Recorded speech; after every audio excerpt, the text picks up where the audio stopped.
Nossa história começa com uma live, ou melhor, com alguém assistindo a essa live. Live essa de alguém mascarado se apresentando como BJ Alex. Bom, e é nessa parte que a gente vê que a live dele não é como as lives que a gente normalmente assiste. Vou explicar aqui pra vocês como é que funciona as lives dele. Basicamente, o nosso BJ vai todo pimposo, todo cheiroso e arrumado pras lives. Normalmente com algum tema, vestido de algum tema. Por exemplo, nesse capítulo aí, primeiro, que ele vai... temático de namorado safado. Além de fazer isso, pra deixar o show mais interessante, ele interage com a comunidade dele contando histórias. Bom, eu acho que já tá na cara já de que tipo de histórias ele conta. Cara, eu só fico imaginando o povo que já leu isso. Deve estar tudo tipo... eu sei que histórias são. Bom, pro povo que não sabe, ele conta relatos da vida pessoal dele, só que são relatos mais 18, digamos assim. É sua mãe pelada, Zax. Sua mãe pelada, o cu dela é desse tamanho aqui, ó. E eu regaçando ela assim, ó. E ela gritando meu nome. E eu chego nela assim, ó. Ó. Futuramente vai explicar o porquê que o DG se interessou nisso. E assim, o primeiro capítulo já deixa estampado na nossa fuça que o nosso protagonista, o DG, tá apaixonado por esse BJ. Então assim, né, não é coisa, ai, gosto dele porque eu sou fã. Então assim, né, complicado. E eu não tô inventando coisa, hein, tá literalmente escrito: estou apaixonado por um garoto gay, pela Cam. Se já deixou isso aí bem claro no primeiro capítulo, ó, tem coisa aí, tá? Então, ó, vamos relevar, deixar bem claro os sentimentos do DG. No dia seguinte, na faculdade, os alunos estão reunidos em grupos pra decidir um tema pra um projeto. Não me pergunta que projeto que é, porque eu não lembro. Mas a gente já vai ver, eu talvez não lembro. E, enfim, né, roteiro. Enquanto tava geral pensando no tema do projeto, nosso DG tava meio aéreo, sabe? Lembrando do boy dele, né? Clássico. Até que chega uma parte importante pra nós leitores que também queremos descobrir quem que é este homem mascarado. Nesse momento aéreo que ele tem, ele começa a falar alguns detalhes que o BJ possui. Então, ó, lembre-se desses detalhes, é muito importante, senão a gente não vai conseguir saber quem é. Tô falando sério, viu? Senão não dá. O DG nos dá a informação de que ele tem uma pinta no pescoço e uma marca de nascença que... Vamos ser sinceros, não dá pra não notar. Além disso, ele imagina bem mais coisa, né? Mais 18. Então essa safadeza toda é interrompida pelos colegas de projeto dele. Que, vamos ser sinceros aqui, foram muito folgados. Simplesmente, você vai ser o líder, pronto. E logo de início ele já fica bem relutante, porque ele nunca liderou um projeto antes. Só que ele acaba cedendo e fica por isso mesmo não querendo ser o líder. E é nesses pequenos detalhes que a gente percebe como é a personalidade do Dong-hyun, que é uma pessoa muito na dele, não gosta de se destacar, e acredito que posso dizer que ele é um pouco inseguro de si mesmo, ou até mesmo bastante inseguro. E isso com certeza abre barreiras para as pessoas se aproveitarem dele, seja de forma proposital, né, com más intenções, ou nesse caso que esses folgados aí só queriam ir embora mais cedo, e tipo, nem o tema eles tinham decidido ainda, só jogaram nas costas do DG e pronto, foda-se. E isso prova que o Dong-hyun não consegue dar a sua opinião, mesmo sendo coisas simples do dia a dia. E também sendo o Sanbei deles, que pra quem não sabe é como se fosse o veterano pra gente aqui. Enfim, então ele só acaba cedendo as coisas e aceita de cabeça baixa. E vamos concordar, né, que é um pau mandado, né? Mas coitado, né? Eu acho ele um coitado, tadinho. E depois dos arrombados irem embora, ele nota um grupo se dando bem. Grupo esse que é do presidente do conselho estudantil. Que olha que maravilha, já tinha um tema resolvido. Diferente de certos grupos, que tinha 2 folgados e um safado. E aí que me vem a pergunta: o que o grupo do DG tava fazendo pra eles não terem nem decidido o tema ainda? Porque com certeza eles não tinham segundos pra decidir um projeto. Enfim, voltando. O Dong-hyun nota, né, que o outro grupo tava se dando bem, melhor que o grupo dele, né? O grupo do presidente acaba as discussões e eles se levando pra ir embora. Mas o presidente acaba notando o Dong-hyun. Relembrando, né, sempre atentos pra saber quem que é esse BJ. Vai saber se ele já não apareceu na cena. Você é suspeito. Mas, ó, eu acho que não tô nem a pinto. Vamos continuar com essa investigação.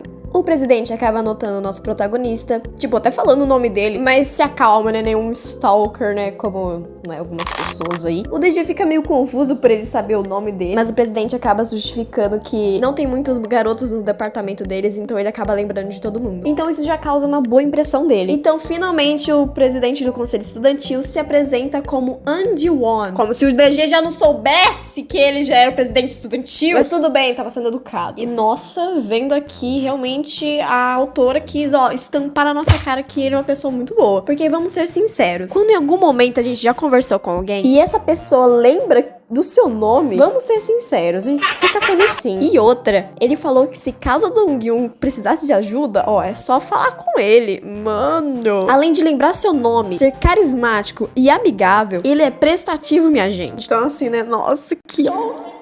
E depois dessa apresentação, o Jiwon convidou o Dong-Gyun pra ir no bar junto com o pessoal, já que todo mundo tinha marcado. E assim, tinha uma galera reunida. E claramente o DG tava meio deslocado com a situação toda. O que prova que eu falei que ele é uma pessoa muito da dele e aparentemente ele não tem amizade com ninguém dali. E ele tá decidido que só ia beber alguns copos e ir embora. Até que chega o ser menos detestável, nem um pouquinho inconveniente, pra alegrar mais ainda a noite do nosso Dong-Gyun. Olha, agora seria o momento pra eu apresentar esse personagem, mas sinceramente, né, eu nem lembro o nome dele.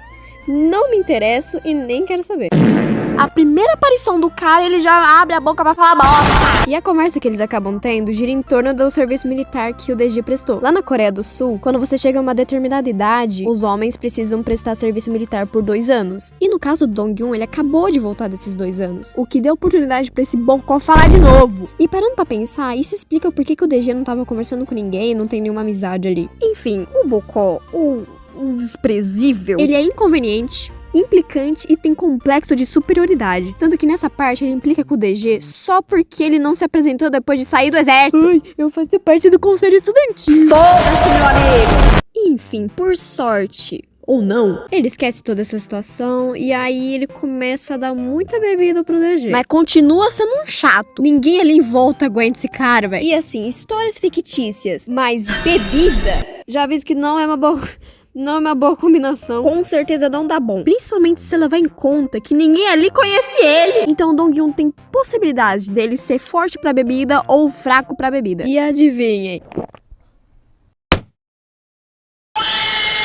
E depois de um tempo, com o Dong-Gyun morto ali na mesa, você acha que esse povo aí, esses universitários, vão pra casa dormir? Você está redondamente enganado.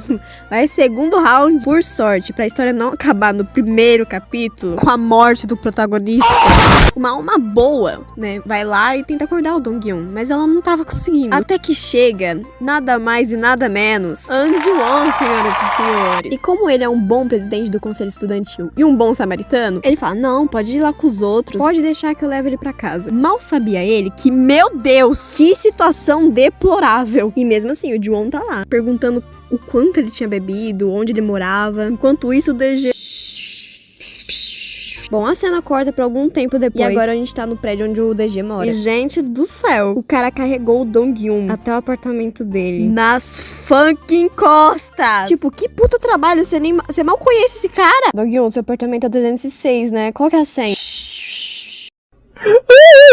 Gente, confesso que eu fiquei com medo do Dong-Gyun vomitar. Não sei como ele não vomitou no caminho. E como os apartamentos lá na Coreia do Sul precisam de senha, se não a maioria, ele ainda tinha esse trabalho de saber qual que era a senha do apartamento dele. Jiwon, eu acho melhor a gente não sacudir ele. Ih. Ai, meu Deus, esse é o momento em que ele se apaixona. Agora tá bem longe disso acontecer. A cena corta e vemos o DG dormindo. Ou inconsciente também. Enquanto isso, o Jiwon estava no banheiro, né, pra se limpar do acontecimento. Até que rola uma cena do Jiwon tirando a camisa, que é bem questionável. Pelo amado, você acabou de passar vômito na sua cara. O Jiwon usa a pia do banheiro, né, pra limpar a camisa e acaba acordando o DG. Ele sai de lá, né, falando que tava usando o banheiro. E aí tudo tranquilo, até que o Dong-Gyun, gente, nota uma coisa. Mas o que é isso, minha gente? E assim, enquanto isso, o Jiwon tava lá, conversando de boa, mas o Dong-Gyun não tava prestando atenção nisso. Até porque quem prestaria atenção numa situação dessa? Então, enquanto o Jiwon tava falando, o DG dava tipo... Até que a gente descobre, gente, a pintinha. Como se a gente já não soubesse pela marca de nascença, que é muito específica. Tudo bem, a marca de nascença seria a primeira coisa que a gente notaria. Mas a pintinha é a confirmação. Podem prender esse homem. Não, pera. Tá mais pra algo... Ele! Não, você ainda tá duvidando? Amigo, só chega ali perto. Só dá uma olhadinha ali pra confirmar se é a mesma marca de nascença. Amigo, você tá pensando a mesma coisa que eu, né? É o homem mascarado! E o Dong-Gyun, gente, fica... perplexo. Até o Jiwon tinha percebido que ele não tava bem. Bom, até eu fiquei quando vi isso. Dong-Gyun, meu Deus, é ele. Ele tá na sua casa, cara. Ai, meu Deus, desculpa. E depois dessa queda, até o Jiwon vai até ele. Até que rola a cena. Muito cinema. DG ainda estava perplexo, até que olha pra ele e pergunta: você é Vegetalex, não é? Bum! Cinema! E aí, meus queridos, o capítulo acaba. Bom, obrigada por ter chegado até aqui. E se você gostou, dá um gostei, porque deu um trabalho aí pra fazer. E me ajuda na divulgação também. E eu pretendo fazer outros capítulos também de Vegetalex. Alex. E claro que não só de Vegetalex, eu pretendo trazer outros manhwas também. E se por acaso você for alguém que me acompanhava antes, quando o conteúdo era K-pop ainda, sim, sou eu, não estranhe, eu resolvi voltar e comentar de coisas que eu gosto e principalmente manhwas também, né? E é isso. Muito obrigada por ficar até aqui e até o próximo vídeo.